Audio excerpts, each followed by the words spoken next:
আসসালামু আলাইকুম। এই যে দেখতে পাচ্ছেন, সে একজন বাঘ প্রতিবন্ধী বোবা।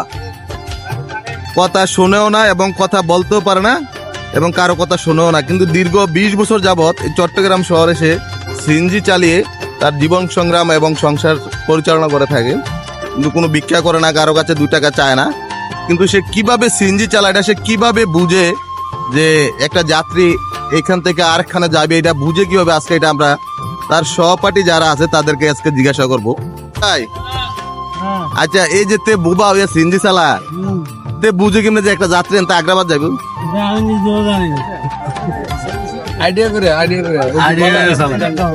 তারা জিজ্ঞাসা না যে তুই আগ্রাবাদ গেলে কেমনে বুঝো? আগ্রাবাদ গেলে এমনি বুঝো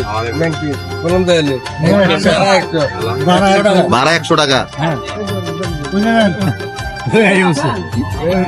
এটা কি কোর্ট বিল্ডিং? কোর্ট বিল্ডিং আর এয়ারপোর্ট? এয়ারপোর্ট গেলে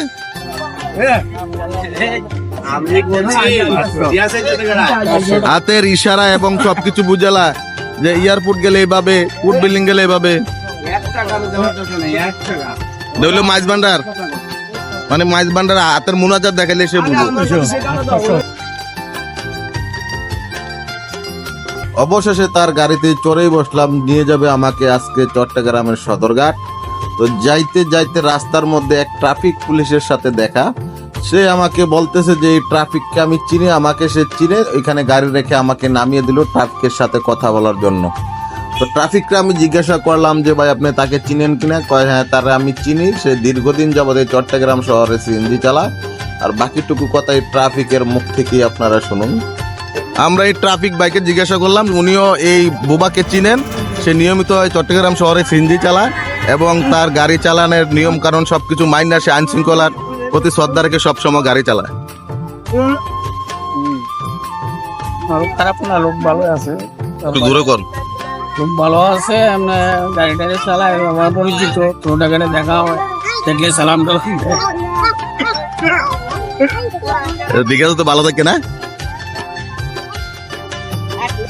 তারপরে সে আমাকে নিয়ে ছুটলো সদরঘাটের দিকে। আমাকে যেতে যেতে অনেক ইশারা ইঙ্গিতে অনেক কিছু বুঝাইছে, কিন্তু আমি বুঝি না।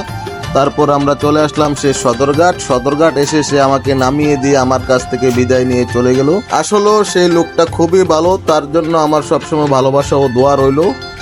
ভালো থাকবেন, সুস্থ থাকবেন। ভিডিওটা ভালো লাগলে শেয়ার করে দিবেন।